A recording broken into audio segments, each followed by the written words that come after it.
ইলাহা ইল্লাল্লাহু আল্লাহু আকবার। জোরে জোরে বলেন আল্লাহু আকবার।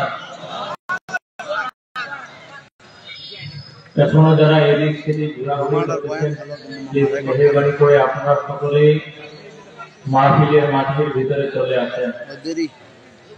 কুমিল্লায় মেহমান আসলে, মেজবান চলে গেলে বড় অপমানজনক।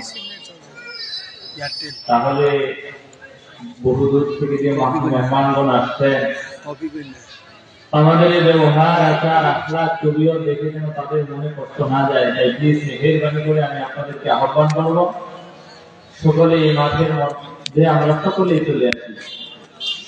নিজেও আসি, এলাকার প্রত্যেক দিন এই মাহফিল হয় না, নিজেও আসি, যারা আমাদের সাথী সঙ্গী আছে তাদেরকেও মাঠের মধ্যে নিয়ে আসি। আলহামদুলিল্লাহ আলহামদুলিল্লাহি ওয়া কাফা ওয়া সালামুন আলা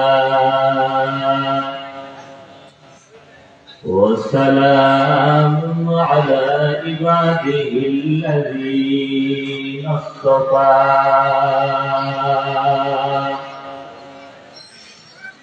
أما بعد فأعوذ بالله من الشيطان الرجيم. بسم الله الرحمن الرحيم.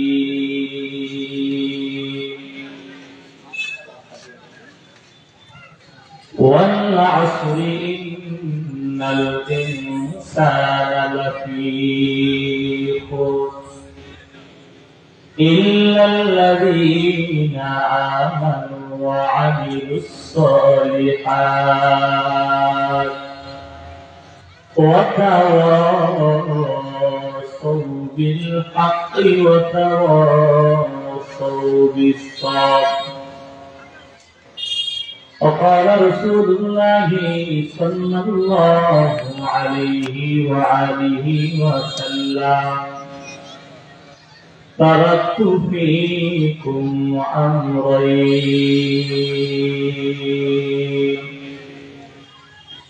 لا تضلوا ما تمسكتم بهما كتاب الله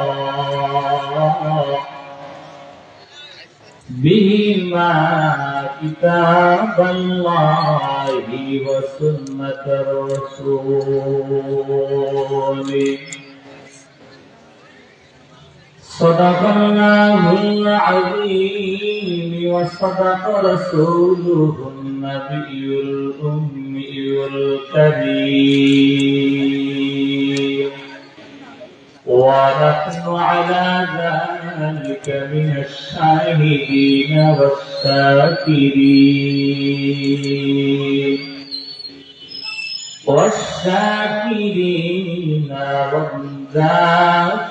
والذاكرين والحمد لله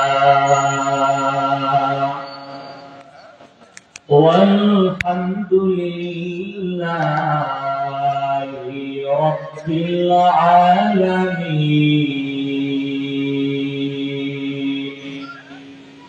سبحانك لا علم لنا إلا ما علمتنا إنك أنت العليم الحكيم. رب اشرح لي صدري ويسر لي أمري واحلل عقدة من لساني يفقهوا قولي.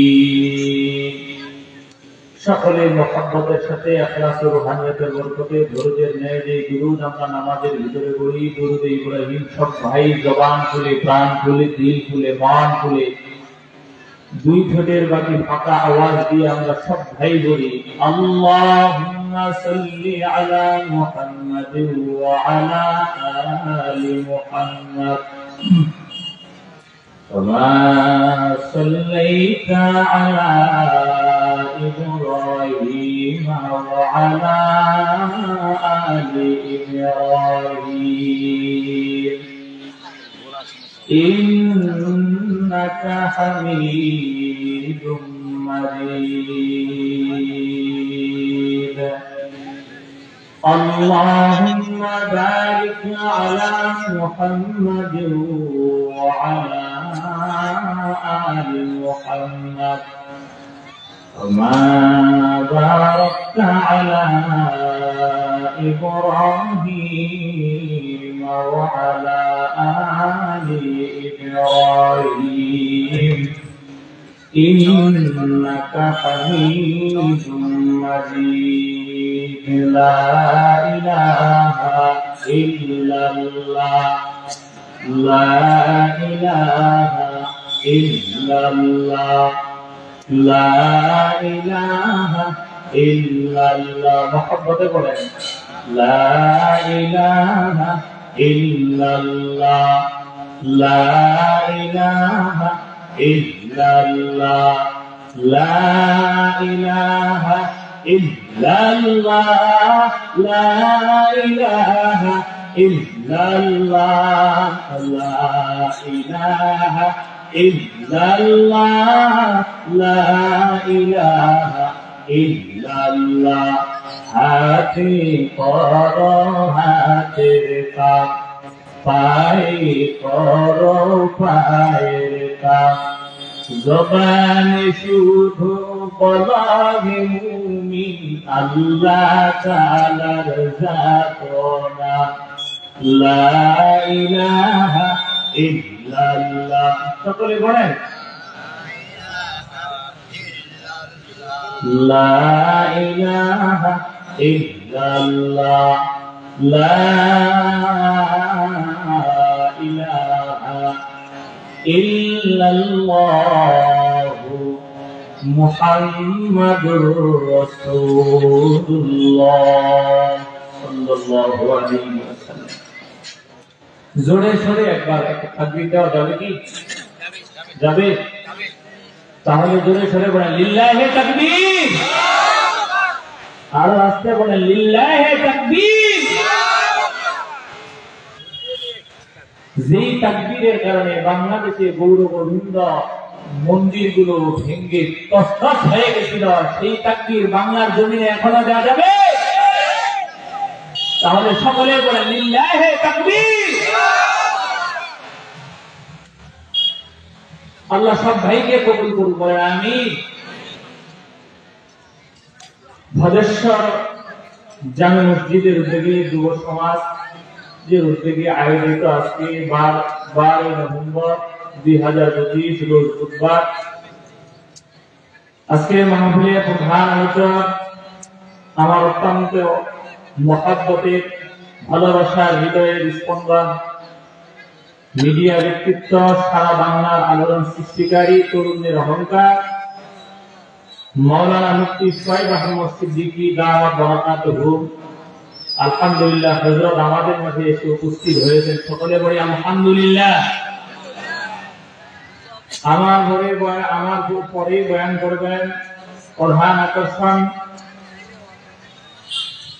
হাফেজ কারি জাহিদুল ইসলাম কলরা সিদ্দিকী হযরত ইতিপর্যায়ে আমাদের মাঝে এসে উপস্থিত হয়েছে আজকের মাহফিলের প্রধান অতিথি জনাব মোহাম্মদ রেজাউল করিম সাহেব বিশেষ অতিথি মোহাম্মদ জনাব মাওলানা আব্দুল হাকিম সাহেব দামাত বরকাতুহু আজকের মাহফিলে আমাদের শ্রদ্ধেয়ভাজন সম্মানিত সভাপতি জনাব মোহাম্মদ মকসেদ আলী সাহেব আরো অনেকে আছেন মাহফিলে পোস্টারে ব্যানারে আল্লাহ সুবহানাহু ওয়া তাআলা সকলকে সকল শান্তি পরকাল মুক্তির ফয়সালা করে দিন বলেন আমিন প্রিয় ভাই ও বন্ধুগণ এলাকার কলিজার টুকরা যুবক বন্ধুগণ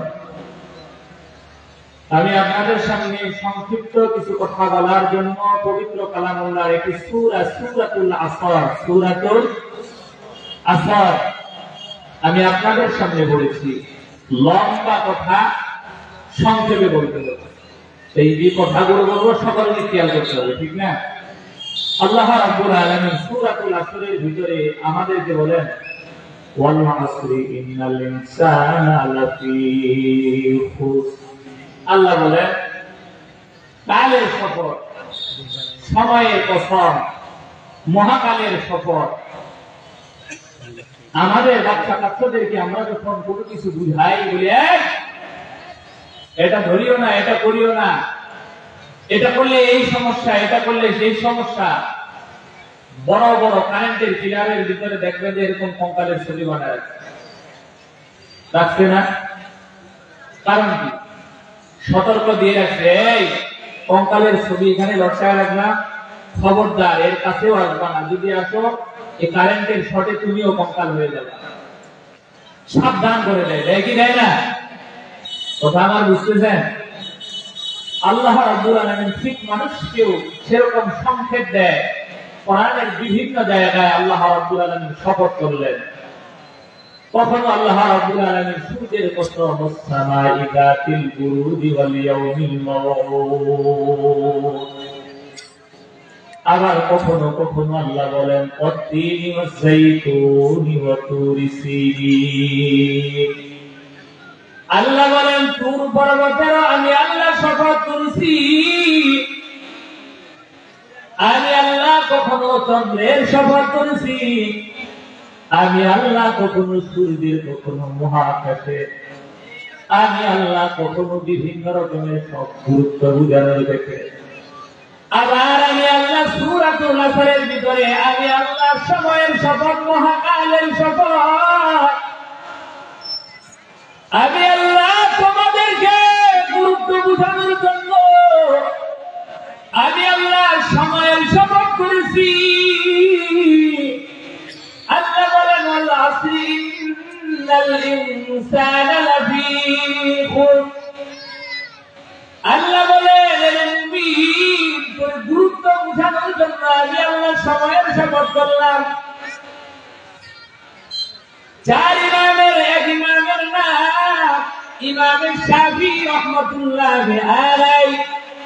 তিনার কিতাবে তিনি লেখেন আল্লাহ রাব্বুল আলামিন পবিত্র কোরআনের ভিতরে ৬,৬০০ অধিক আল্লাহ কোরআনের আয়াত অবতীর্ণ করলেন। এত সুন্দর একটা কোরআন রব্বুল আলামিন এই কোরআনটাকে অবতীর্ণ করেছে।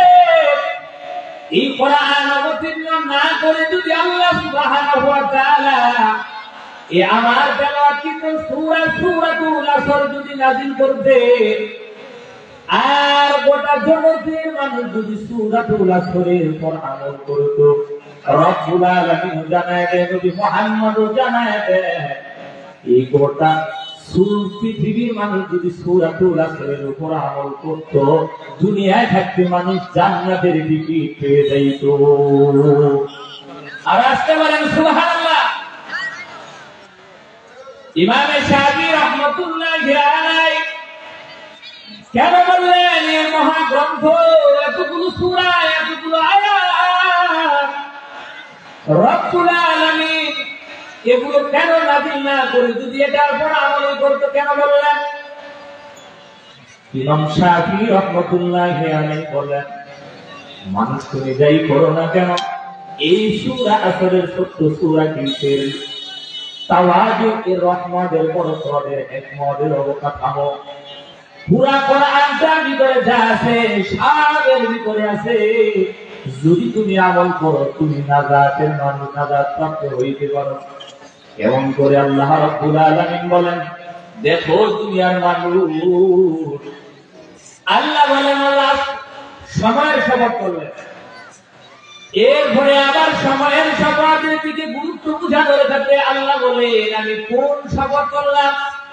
সূরাতুল আসরের ভিতরে আল্লাহ বলে, আমি আল্লাহ সূরাতুল আসরের ভিতরে শুধু সময়ের কসমই করি নাই।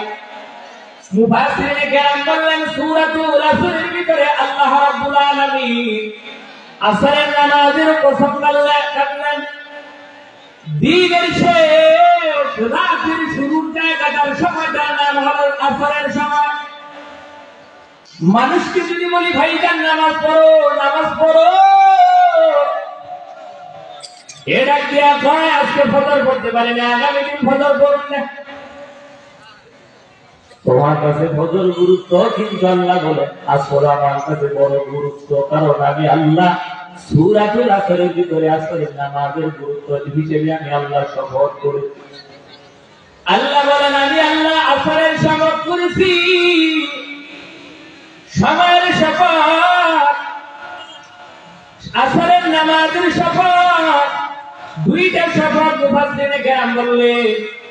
এরপরে রব্বুল আলামিন আমাদেরকে জানায় দেয় ইন্নাল ইনসানা লিরাব্বিহি ইন্নাল ইনসান ওয়াল আসরি ইন্নাল ইনসান লাফি খুসর।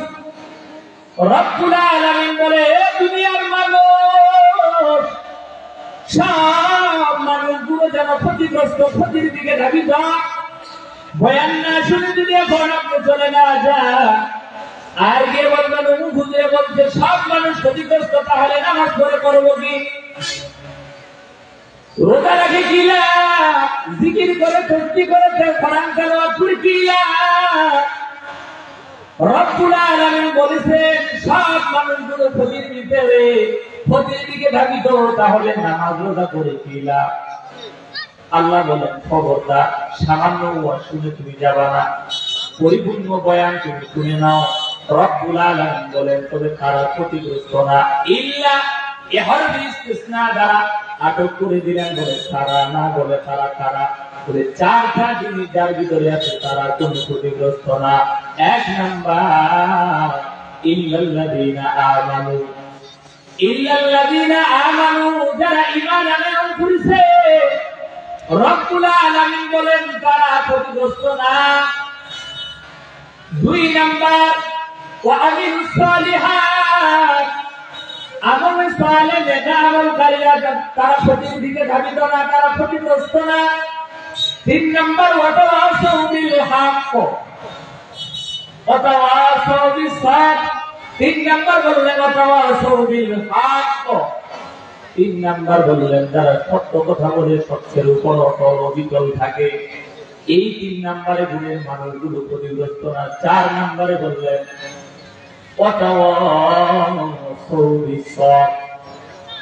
চার নাম্বার তারাও ক্ষতিগ্রস্ত না, তারা বিপদে আপদে ধৈর্য ধারণ করে রব্বুল আলামিনের আমার ছেলে অসুস্থ, আমি এখন টেনশন করবো রব্বুল আলামিনের দরবারে যায় নামাজে পড়ে গিয়ে সালাতুল হাজত যদি আমি পড়ি, রব্বুল আলামিন ছেলে অসুস্থ, টাকা নাই পয়সা নাই, অমুক এনজিওতে আমাকে খাইতে হবে না, পায়খানা খাইতে হবে না, রব্বুল আলামিন তোমার কুদরতি কদমে আমি বান্দা সিজদায় পড়ে গেলাম। রব আমার টাকার প্রয়োজন, ও রব্বুল আলামিন আমার সম্মানের প্রয়োজন, আমার রিজিকের প্রয়োজন, আমার বিপদ থেকে উদ্ধারের প্রয়োজন। এই বিপদের সময় ধৈর্য ধারণ করা নামাজের মাধ্যমে, কারণ আল্লাহ তাআলা বলেন ইয়া আইয়ুহাল্লাযীনা আমানুস্তাঈনু বিস-সাবরি ওয়াস-সালাহ, এ মানুষ ধৈর্য ধারণ করো নামাজের মাধ্যমে। রবের সাথে ধৈর্য ধারণ করতে হবে কিসের মাধ্যমে? কথা বলেন, নামাজের মাধ্যমে। কিসের মাধ্যমে? এখন তো নামাজ নেই, নামাজ এখন জাদুঘরে রাখছি। বিশাল বড় এলাকা, ফজরের সময় মুসল্লি 3 জন হয় না নাই? নাকি আপনাদের সব এলাকার উলি হয়ে গেছে এমনটা? এ বয়ান করবেন আজকে, আগামীকালকে ফজর দেখবেন 3 জনও নাই। মসজিদের ইমামদের তো গোলাম হিসেবে রাখছি, মুয়াজ্জিন তো গোলামরে রাখছি, ও আযান দিবে মসজিদের ইমামে, নামাজ পড়াবে, তাহলে তো পুরো দুনিয়ার হক আদায় হয়ে যায়। যদি টাকা হইতো তাহলে বলেন ফজরের সময় 3 জন কেন? কিন্তু ভুল ধরার তো আরো 13 জন থাকে। ইমাম সাহেবের সময় মতো আসে না, মুয়াজ্জিনে মসজিদ ঝাড়ু দেয় না, এরকম হয় কি হয় না? ভুল ধরার জন্য 13 জন, ফজরের সময় 3 জন, তসলাইট খুলে 3 জন পাওয়া যায় না। আল্লাহ বলেন 4টা গুণের মানুষগুলো ক্ষতিগ্রস্ত না। কয়টা? 1 নাম্বার যারা ঈমান আনয়ন করলো, 2 নাম্বার ওয়া আমিলুস সালিহাত, নেক আমল করলো, 3 নাম্বার ওয়াতাওয়াসাউ বিল হাক্কি, বিপদে আপদে সব সময় রব্বুল আলামিনের উপরে সত্য কথা বলে, বলায় সুরিয়া গিয়ে তারপরও মিথ্যা কথা বলতে পারবে না। 4 নাম্বার গুণের নাম হলো ওয়াতাওয়াসাউ বিসসাবর। যত রকমের বিপদ আসে রব্বুল আলামিন আমাদেরকে জানাই দিয়েছে, বিপদ তো আসবে, যায় না মধ্যে পড়ে যাও, আমি আল্লাহর কুদরতি কদমে সিজদায় পড়ে যাও। রব্বুল আলামিন ঘোষণা করে দেয়, রে বান্দা, আমি তুই দুনিয়ার মানুষের কাছে হাজার যদি অন্যায় করো, যদি বিপদ আপদে তুমি অন্যায় করার পর যদি সরি সত্য বড় মানুষ করে ভুল বুঝা থেকে মাফ করে দেয়, যতই বড় অন্যায় করো না কেন ইংরেজিতে সরি বললে এই সমস্যার সমাধান। ওরে সুবহানাল্লাহ, হাতে বললে তো আরো সমাধান, পায়ে বললে আরো সমাধান। রব্বুল আলামিন বলে, গোলাম, দুনিয়ার মানুষের কাছে যদি তুই যাও আর দুনিয়ার মানুষের কাছে সহি সত্যের দ্বারা যদি তোর সমাধান করতে পারো, তোর কপাল যখন আমি আল্লাহর কুদরতি কদমে, তোর নাক যখন আমি আল্লাহর কুদরতি কদমে, তোর জিহ্বা যখন আমি আল্লাহর কুদরতি কদমে, আর কুদরতি কদমে পরে তুই যখন সারেন্ডার হয়ে বলবি সুবহান রাব্বিয়াল আলা, বান্দা তুই যখন বলবি আল্লাহ তুই পবিত্র, আমি আল্লাহ ঘোষণা করলাম সাব্বাহতানি ইয়া আবদি, বান্দা তুই পবিত্র। আর আসতে বলেন সুবহানাল্লাহ। আল্লাহ বলেন, গোলাম, তুই যখন আমি আল্লাহর কুদরতি কদমে সিজদা লাগাইবি আর বলবি সুবহান রাব্বিয়াল আলা, তুমি পবিত্র, তুমি ছাড়া কেউ পবিত্র নাই। রব্বুল আলামিন বলে, তুই যখন আমি আল্লাহর কুদরতি কদমে সিজদা দিয়ে আমি আল্লাহর জাতি সিফাতের বর্ণনা দিয়ে তোর গুনাহগার জবান দিয়ে যখন আমি আল্লাহর পবিত্রতার শান বর্ণনা করলি, বান্দা যাও যাও, মাথা আমি আল্লাহর কুদরতি কদম থেকে দ্বিতীয় সিজদা দেওয়ার আগে, মাথা উঠানোর আগে আমি আল্লাহ তোর জীবনের সমস্ত গুনাহগুলো আমি আল্লাহ মাফ করে দিলাম। আতিনা ফি দার দুনিয়া না হাসান, আতিনা ফি দারে দুনিয়া মা হাসান। এ ভাই, সূরাতুল আসরের ভিতরে কয়টা জিনিস আমরা পাইলাম?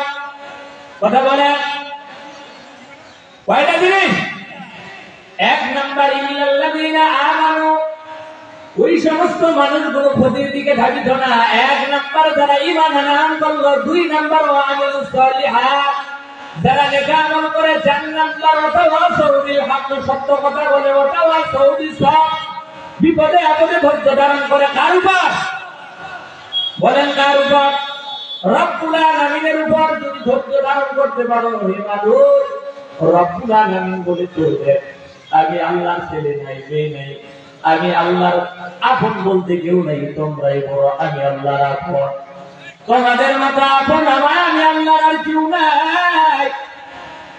এর বলা এই 4টা জিনিসের উপর আমল কর। আমি রব্বুল আলামিনের কাছে 4টা জিনিসই গ্রহণযোগ্য হওয়ার পর আমি আল্লাহ তোকে দুনিয়া জান্নাতি বলে ঘোষণা দিয়ে দিব। সুবহানাল্লাহ। এবার আসি, নবীজি হাদিস তেলাওয়াত করেছিলেন। নবীজি বললেন, ক্বালান নবী সাল্লাল্লাহু আলাইহি ওয়া আলিহি ওয়াসাল্লাম, তারাকতু ফীকুম আমরাইন লান তাদিল্লু মা তামাসসাকতুম বিহিমা কিতাবাল্লাহি ওয়া সুন্নাতা রাসূল। নবীজি বললেন, উম্মত তোমাদের মাঝে আমি 2টা জিনিস রেখে গেলাম। কয়টা? কথা বলেন, কয়টা? জোরে বলেন, কয়টা? এটা জোরে জোরে তাকবীর, লিল্লাহি তাকবীর। নবীজি বললেন, আমি 2টা জিনিস তোমাদের মাঝে রেখে গেলাম। 2টা জিনিসকে যদি তোমরা ভালোভাবে ধরে রাখতে পারো, আঁকড়িয়ে ধরো, তাহলে খবরদার তোমরা পথভ্রষ্ট হবে না। নবীজি বললেন, 1 নাম্বার আমি তোমাদের মাঝে রেখে গেলাম আল্লাহর পাঠানো ওহী বাণী আল কোরআন। কি? 2 নাম্বার আমি রাসূলের রেখে যাওয়া সুন্নাহ। হাদিস বলে নাই, সুন্নাহ বলছে। হাদিস বললে তো অনেক আহলে হাদিস ভাই বললে আমারটাই বলছে, হানাফিরা প্রতিদিন বলবে আমাদেরটাই বলছে। এজন্য রাসূল বললেন সুন্নাহ, হাদিস বলে নাই। বলছে কি? আমি রেখে গেলাম আল্লাহর কোরআন, 2 নাম্বার সুন্নাত আর রাসূলি। দুই নাম্বার রেখে গেলাম আমি রাসূলের রেখে দেওয়া সুন্নাহ। ৬৩ বছর জীবন জিন্দেগিতে আমি রাসূলের যাবতীয় সুন্নাহগুলো আমি তোমাদের মাঝে রেখে গেলাম। কিভাবে আমি মানুষের সামনে কথা বলেছি, রাগী মেজাজে বলি নাই। কারণ ডাকাতি যে শুধু খালি টাকা পয়সায় মানুষকে দান সৎকার করা না। মানুষ নবীজির কাছে যখন আসতেন মুস্কি হেসে দিতেন। টাকা পয়সা নাই, সাহায্যের জন্য আসছে, অমুক করছে, নবীজি মুস্কি হাসে দিতেন। সাহাবায়ে কেরাম জিজ্ঞাসা করলেন, ইয়া রাসূলুল্লাহ, কি দিয়ে তাকে সান্ত্বনা দিয়ে দিলেন? নবীজি বললেন, কাউকে যদি কোনো মুসলমানকে যদি কটূক্তি কথা না বলে যদি একটু মুস্কি হেসে থাকে, একটু ভালো কথা বলে, টাকা পয়সা দিলে যেমন সওয়াব হয়, মুস্কি হাসার কারণেই রাসূল সাল্লাল্লাহু আলাইহি ওয়াসাল্লাম বললেন তার থেকে বিন্দু মাত্র কম হবে না, বরং তার থেকে সওয়াব আরো বেশি হয়। রাসূলের রেখে দেওয়া সুন্নাহ। তুমি মুসলমান, হালের বলদ হয়েছো, এখনো মুখের ভিতরে দাড়ি উঠে নাই। এটা কারা করবে? হিন্দু পাড়ার হিন্দুরা, বৌদ্ধ পাড়ার বৌদ্ধরা, আঙ্গ পার্শ্ববর্তী জাতি ভাই, বিধর্মী ভাই, তারা পালন করবে। ইন্ডিয়ার হিন্দুরা পালন করবে রাসূলের রেখে দেওয়া সুন্নাহ। তারা পালন করবে। কথা বলেন, তারা করবে? কারা করবে? আমরা কারা? শুধু ভদ্রেশ্বরের মানুষ না গোটা দুনিয়ার মানুষ রাসূলের সুন্নাহ পালন করতে হবে। গোটা দুনিয়ার মানুষ রাসূলের সুন্নাহ পালন করো। নবী বললেন, এই সুন্নাহগুলো যদি তোমরা আঁকড়ে ধরতে পারো, দুইটা জিনিস ভালোভাবে আঁকড়ে ধরো, কোশ্চিনকালেও তোমরা পথভ্রষ্ট হবে না। ভাই, দুইটা জিনিসের বড় দাম, বড় দাম, বড় দাম। নবীজি বাস্তবায়ন করতে গেলেন যখন এক নাম্বার আল্লাহর কোরআন, আল্লাহ রাসূলের উপর যখন কোরআন অবতীর্ণ হইল, চেহারাটা এত লাল হয়ে গেল, সাহাবায়ে কেরাম বললেন, ইয়া রাসূলুল্লাহ, চেহারাটা আপনার লাল বিবর্ণের হয়ে গেল। বলেন, কোন বেঈমান ইহুদি কি আপনাকে আক্রমণমূলক কথা বলেছে, নাকি কটূক্তি কথা বলেছে, নাকি আপনাকে মারধর করেছে? বলেন, আমাদের কাছে তরবারি আছে, আমরা তাদের সাথে জিহাদের জন্য লিপ্ত হয়ে যাই। নবীজি বললেন, না না, এমনটা তোমরা করিও না।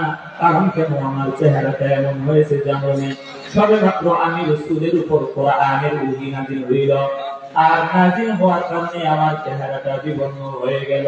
রাসূল কেমন কষ্ট হইল? নবীজি বললেন, আমার পরে যখন কোরআনের আইন চাপানো হয়, মনে হয় যেন ৭ জমিন আর আসমান আমি রাসূলের উপরে দেওয়া হয়, আর বলা হয়, মুহাম্মদ তোমাকে দিলাম করো। তার মানে যিনি জ্ঞান এত সহজ, বাজারে চাউল না কিনে আনে খাই দিবেন। এরে ভাই, পায়ে হাত দিয়া বলবো, সময় তো পায়ে হাত দিয়া বলি, 4টা জিনিসের আমল করো। সূরাতুল আসরের যদি তাফসীর করতে যান বহু সময় লাগবে, কিসের জন্য তাও অনেক সংক্ষেপে আগাই।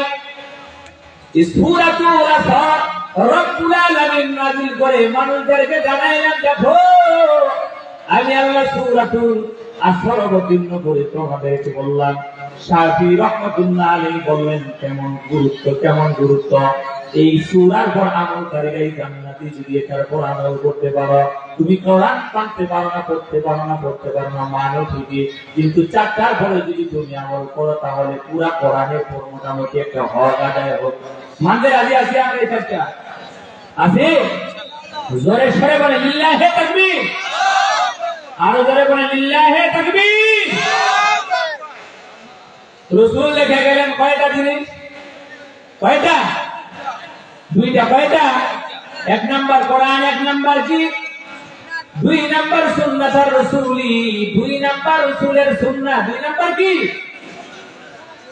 রাসূলের সুন্নাহ জীবন জিন্দেগিতে যদি পালন করতে না পারি, ভাই দিলের সাথে একটু দিলের মিলটার মিলাও। মাহফিল প্রত্যেক দিনের জন্য না, কিছুক্ষণ পরে মাহফিল শেষ হয়ে যাবে। এই যে ধারাবাহিকতা বয়ান শুরু হয়েছে, অল্প সময়, এরপরে শেষ, এরপরে আপন যাব।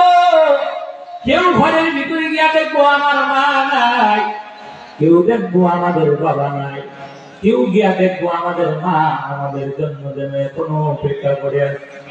যুবক আল্লাহর গোলাম, সময়টারে নষ্ট না করে সময়টার কাজে লাগাও।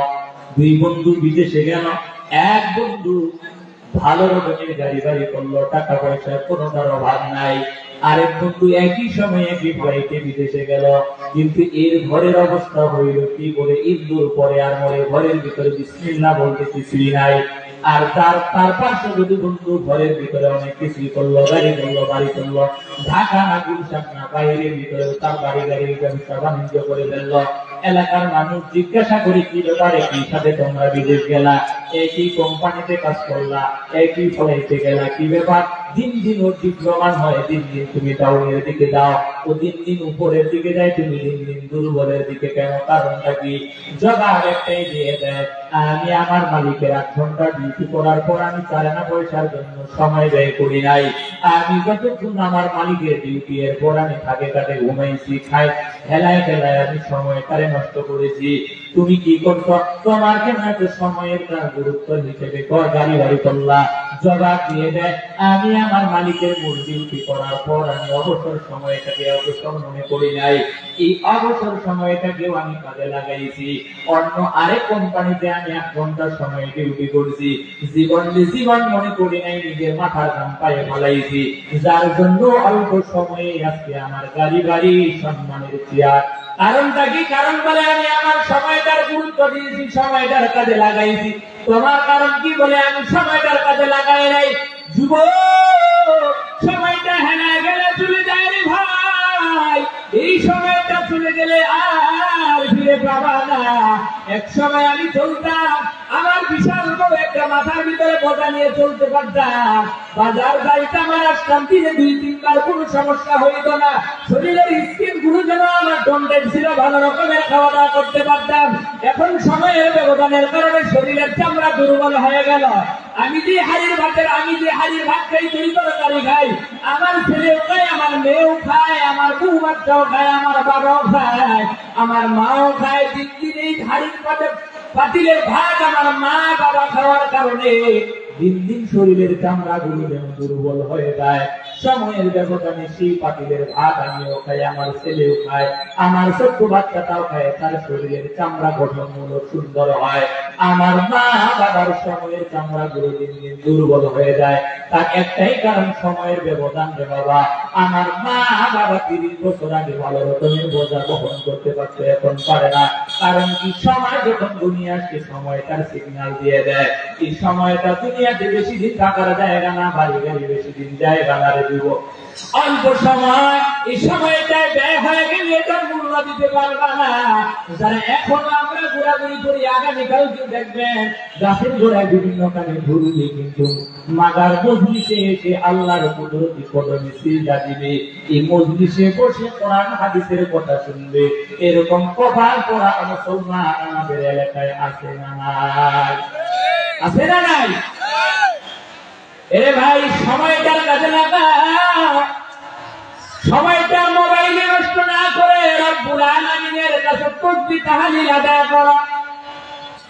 বেঈমান আর ইহুদি কিবার যন্ত্র দিয়ে দিল, দিনে উঠিবে রাত্রে উঠিবে, টিপতে টিপতে জীবন যৌবন সব হাতের আঙ্গুল শেষ করে ফেলল। এখন যুবক আর টিপা টিপির যন্ত্র করে না, এখন টিপা টিপির দিন শেষ। সোনার আমাদের বাংলাদেশ, এখন যুবক খেলার যন্ত্র বের হয়ে গেল, রাতেও খেলে দিনেও খেলে, শুধু খেলতে খেলতে এক পর্যায়ে গলার ভিতরে রশি লাগায়। গলার ভিতরে রশি লাগাইল কারণ কি? বলে কেসিনো পাঠিয়ে ধরে ফেলতে দিনের ভিতরে 60 লাখ না, 1 কোটি না, 50 লাখ না, এমন পর্যায়ে চলে যায় কেসিনোর কারণে বাবের ভিটা পর্যন্ত চলে যায়। আছে না নাই? আরে ভাই, সময়টার বড় দাম দাও, সময়টার গুরুত্ব দাও, সময়টার মূল্যায়ন করো। সময় যদি চলে যায় আর কোনদিন ফিরে পাবো না রে যুবক। আল্লাহর গোলাম, কেসিনো না, কেসিনো না, কেসিনো না। বহু যুবকের মৃত্যু দেখা দেয়, হুন্ডা যখন পেয়ে দেয়, মোবাইল যখন তাকে দেখবেন এমন টান মারে, মুরব্বী মনে করে না আগের সময়টা কেমন ছিল, আগের সময়টা এমন ছিল। সময়ের ব্যবধান, মা বোনগুলো স্মার্ট হয়ে গেছে, মা বোনেরাও এখন স্মার্ট হয়ে গেছে। সময়ের ব্যবধান কেমন ব্যবধান? আগের মা বোনদেরকে যদি বলা হইতো, মা তোমার শ্বশুর বাড়ি থেকে তোমার বাপের বাড়ি যাও, আমার মুসলমান ঘরের মা ডাক দিয়া বলতো আজকের দিনে যাব না। কেন রে মা আজকে যাব না, কারণ কি? আমার মা বলতো আজকে যে রাস্তা দিয়া যাবো, পাশেই রাস্তার মাধ্যমে একটা বাজার আছে, বাজারের মানুষ আজকে অনেক দূর দূরান্ত থেকে আসবে, আমি মহিলা মানুষ, আজকে যাওয়া সম্ভব হবে না, পরের দিন যাবো, আজকে যাব না। হয় কি হয় না? আজকে থেকে পূর্বের 30 বছর আগে তালাশ করেন, মা বোনরা এরকম বলছে কিনা? যাইতো না এমনটা। সময়ের ব্যবধান, মা বোনরা বলতো যে রিস্কা বা ভ্যানে করে যাইতো, চতুর্থে একটা বেড়া লাগাই দিত, একটা কাপড় ঝুলাই দিত। কেন এমনটা করলো? বলে এটা পর্দা, যেন বাইরে মানুষ, বেগানা মানুষ জানারে না দেখে। বর্তমান সমাজ যেমন হয়ে গেছে, স্মার্ট না হইলে চলে না। এমন হাজী সাহেবের স্ত্রী, হাজী সাহেবের মেয়ে, মুহাজ্জিন সাহেবের মেয়ে, 5 ওয়াক্ত তাবলীগের আমিরের মেয়ে, এমন বরকা পড়ছে শরীরের ভাঁজ পয়দা তাও টাকা দেয় আছে না নাই? এই ইসলাম মা বোন। এবার স্বামী বলছে একটু পানি দাও, বলে লইয়া খাও। স্বামী বলছে পানি দাও, লইয়া খাও।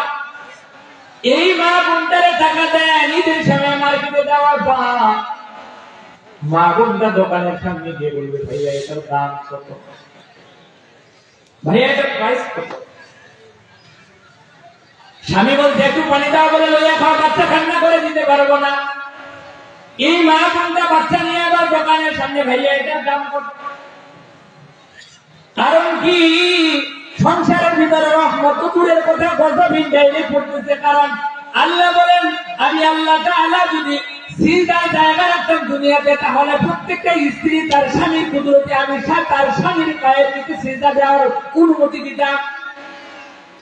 এত দাম, এত মর্যাদা, এত দাম। এই দাম আর মর্যাদা খেয়ে ফেলছে সোনার বাংলাদেশ। আমাদের সময়ে জগতের ভিতরে আসছে স্মার্টফোন। এই বাংলাদেশ সোনার দেশে, সোনার বাংলাদেশে স্মার্টফোন আসে, মা বোনেরা স্মার্ট হয়ে গেছে, যুবক স্মার্ট হয়ে গেছে। আগের যুবকেরা দেখতাম বিয়ের কথা শুনলে লুকায় লুকায় দুলা ভাইয়ের বাড়িতে যাইতো, দুলা ভাই এমন এমন কথা বলে।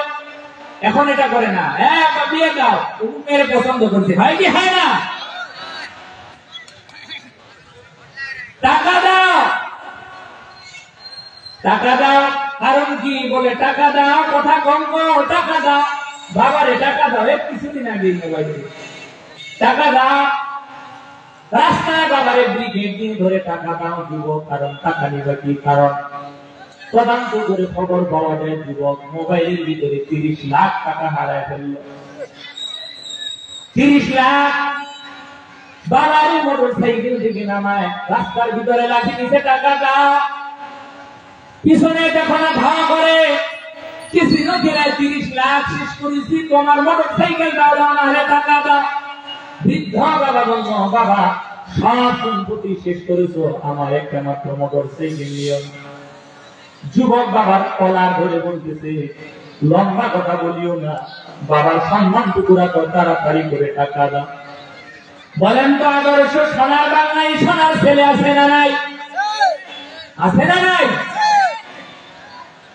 এই ছেলেটারে তো নষ্ট করার মূল হেতাকাঙ্ক্ষী হলাম আমি। মান্দার গাছ লাগাইয়া যদি আমি বলি এটারে আপেল দাও, পশ্চিম কাল দিবে না, আপেল চাষ করতে হবে, আপেল গাছ লাগাও, এরপরে আপেল খাইতে পারবা। এরে ভাই, সময়ের ব্যবধানে সময় থাকতে সন্তানদের আদর্শ বানা। কারণ সন্তানদের তো আদর্শ বানাতে পারো নাই, সন্তানদের তো দিনই জ্ঞান দিতে পারো নাই। কারণ তুমি সন্তানদের দিনই জ্ঞান তো দূরের কথা, তুমি সন্তানদের শিক্ষা দিয়েছো সরেয়। সন্তান সরেয় বলে, সরেয় কি বলে? স্কুলের বিরোধিতা না, কলেজের বিরোধিতা না, সামান্য ঠান্ডা মাথায় বুঝে সরেয় শিক্ষা গ্রহণ করার পর বলে এবার সরেয় কি? এবার স্কুলে শিক্ষা গ্রহণের জন্য যখন পাঠদান দিচ্ছি, সরেয় সরেয় তো অজগর। বলে অজগরটা কেমন? বলে অজগরের মাথা বড় গরম, মেজাজ গরম, তারে পায় তারে খায়। সন্তান ছোটবেলা থেকে অজগরের মেজাজ পেয়ে গেল। কথাটা শুনতেও খারাপ লাগলে বাস্তবতা এবার সন্তান শিখে সরেয়া। বলে সরেয়া কি? বলে সরেয়াতে আপা। বলে আপা কি? বলে আপার গাল দুটা হয় লাল টুসটুসা। যৌবন আসার আগে যুবক এবার ওই যুবতীর জন্য পাগল হয়ে যায়, আবার পিছনে পড়ে যায়।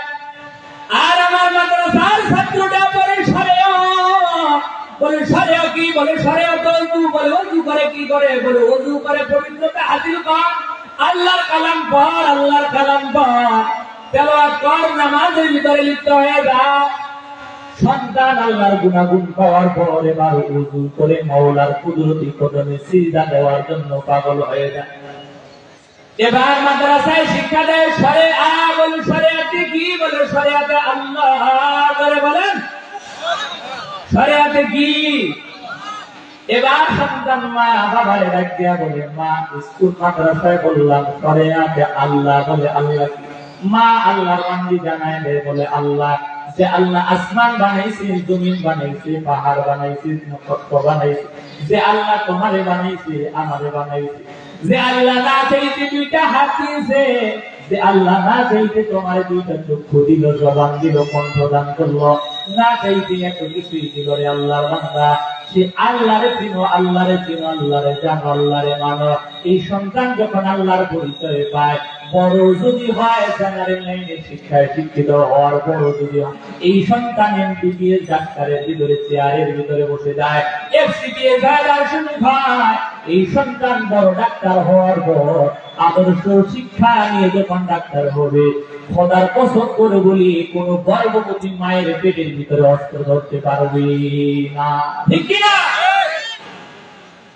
সন্তানকে শিক্ষা দিচ্ছে অস্ত্র শিক্ষা।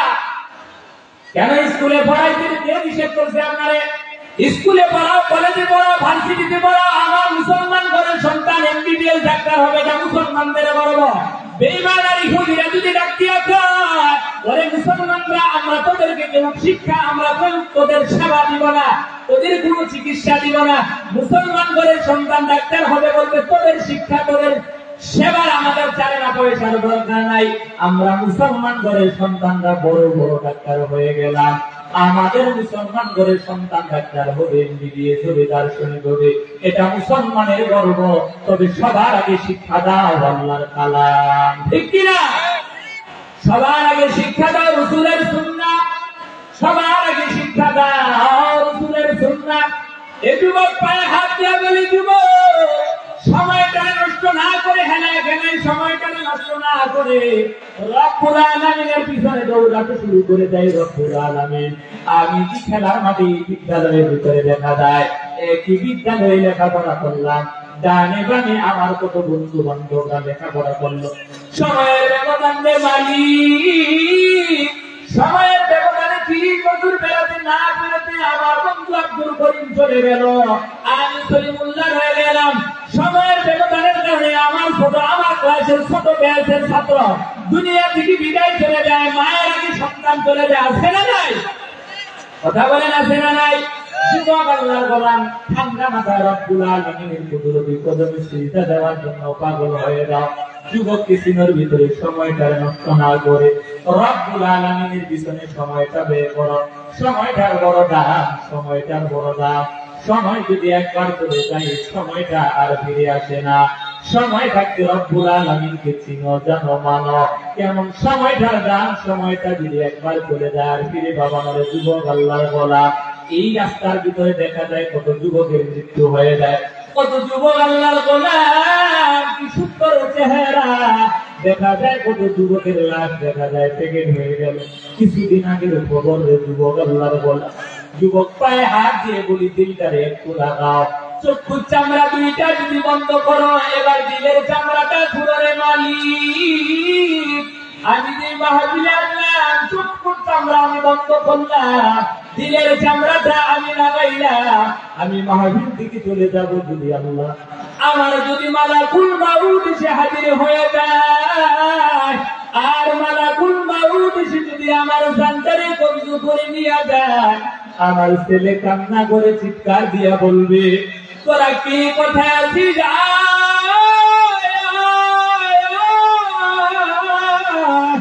আমার বাবা আর জগতে নাই। মানুষগুলো দৌড়ে আছে বলতে, যুবক পাগল, এই তো দেখ তোর বাবা কি টেনশন করিস কেন? বলবে আমার বাবা ঠিক গেছি, তবে এটা আমার বাবার লাশ। মা ডাক দিয়া বলবে, ওই আল্লাহর বান্দা বান্দিরা, যেই স্বামীর সাথে যেই মা দীর্ঘ 40টা বছর সময়টা ব্যয় করলো, সেই মাও ডাক দিয়া বলবে, ওই ঘরের ভিতরে আমার স্বামীর লাশ, ওই ঘরের ভিতরে যাইতে আমার কোনো ভয় হয়, ওই ঘরের ভিতরে দিনের বেলা যাইতে আমার ভয় হয়।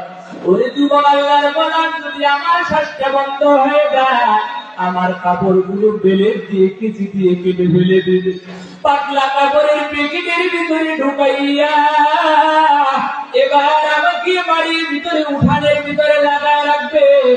এই রাস্তা দিয়া কত রকমের বাগান দেখা যায়, গুরুস্থান দেখা যায়।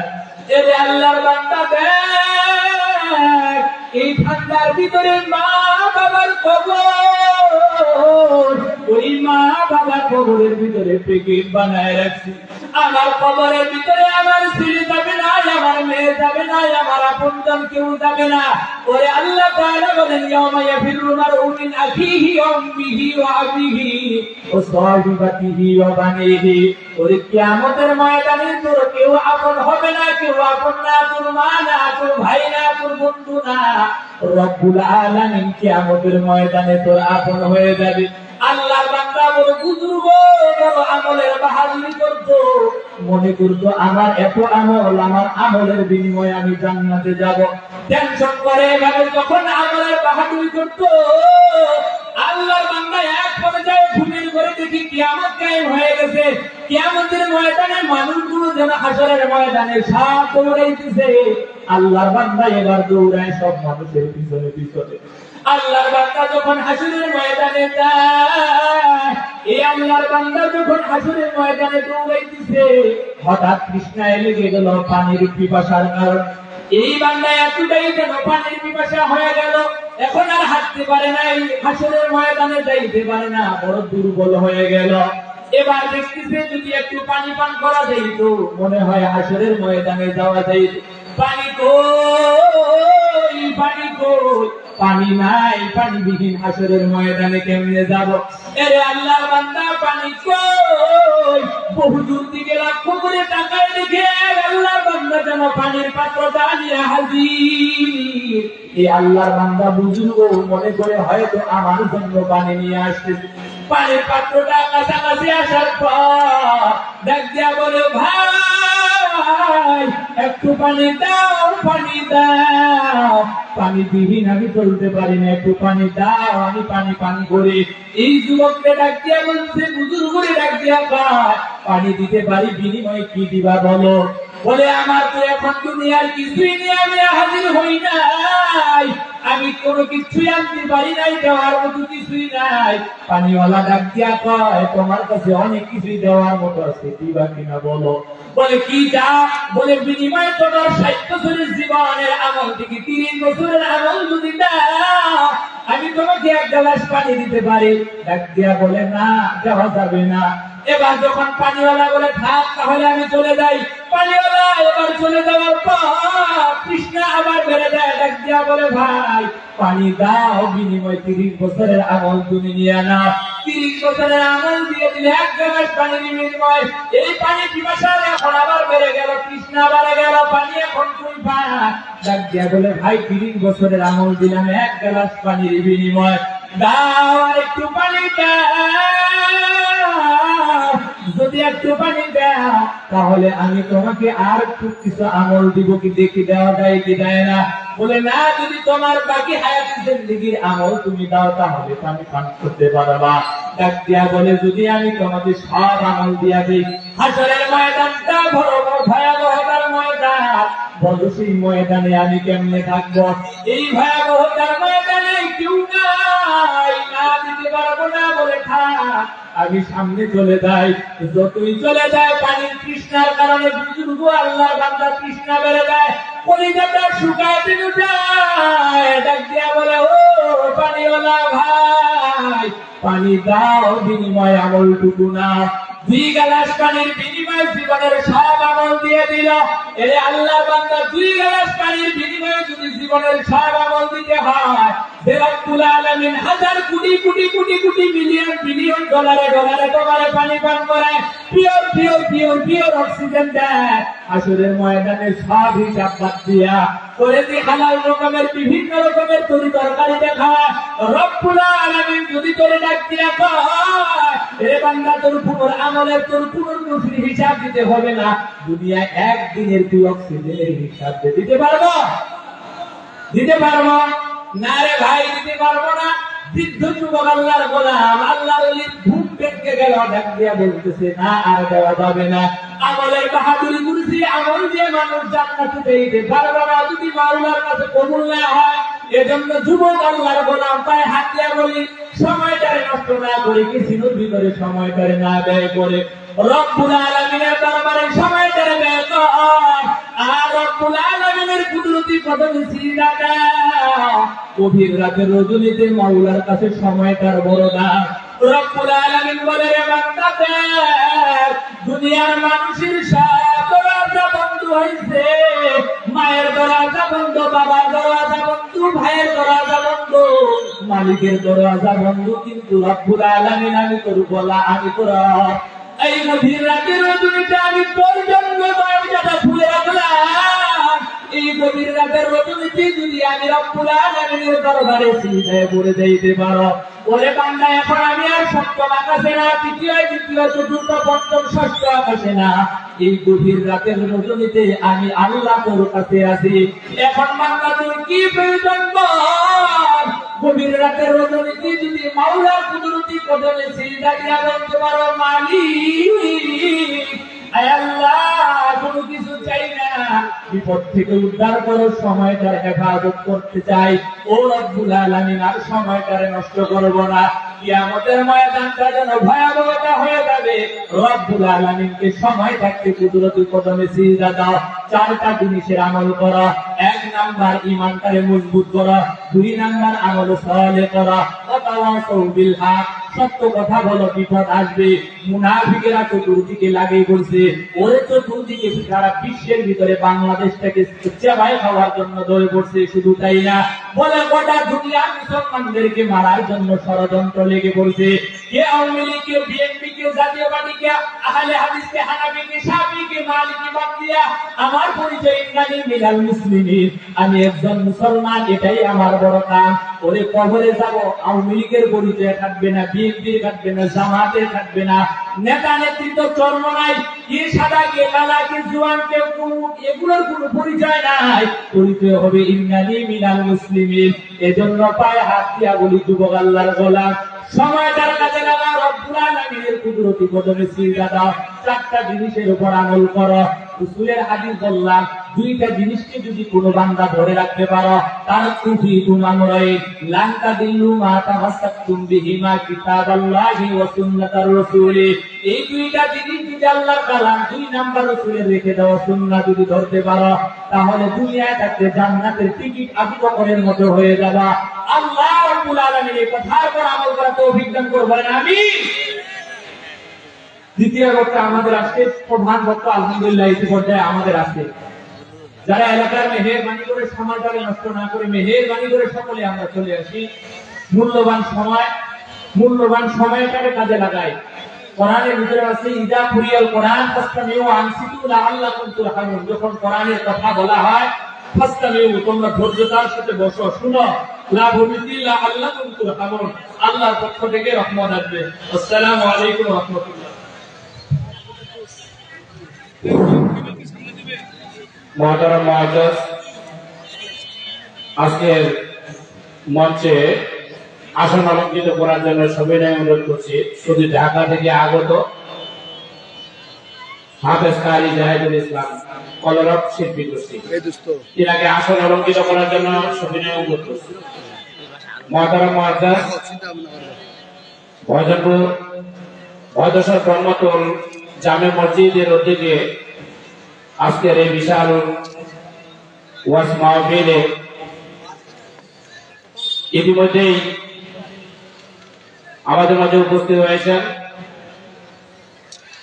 অত্র ওয়াজ মাহফিলের সম্মানিত সভাপতি, 6 নম্বর ইউনিয়নের সাবেক চেয়ারম্যান জনাব মকসেদ আলী, তিনি ইতিমধ্যেই আসন অলঙ্কৃত করেছেন। তৎসঙ্গে আজকের বিশেষ অতিথি আমির বাংলাদেশ জামাত ইসলাম তেঁতুলিয়া উপজেলা শাখার জনাব মাওলানা আব্দুল হাকিম সাহেব, তিনিও ইতিমধ্যে আমাদের মাঝে উপস্থিত হয়েছেন। কিছুক্ষণের মধ্যেই আমাদের মাঝে উপস্থিত হবেন আজকের এই মাহফিলের প্রধান অতিথি, তেঁতুলিয়া উপজেলা পরিষদের সাবেক চেয়ারম্যান, বাংলাদেশ জাতীয়তাবাদী বিএনপি দলের সাধারণ সম্পাদক তেঁতুলিয়া উপজেলা শাখা জনাব মোহাম্মদ রেজাউল করিম সাহেব কিছুক্ষণের মধ্যে আমাদের মাঝে উপস্থিত হবেন।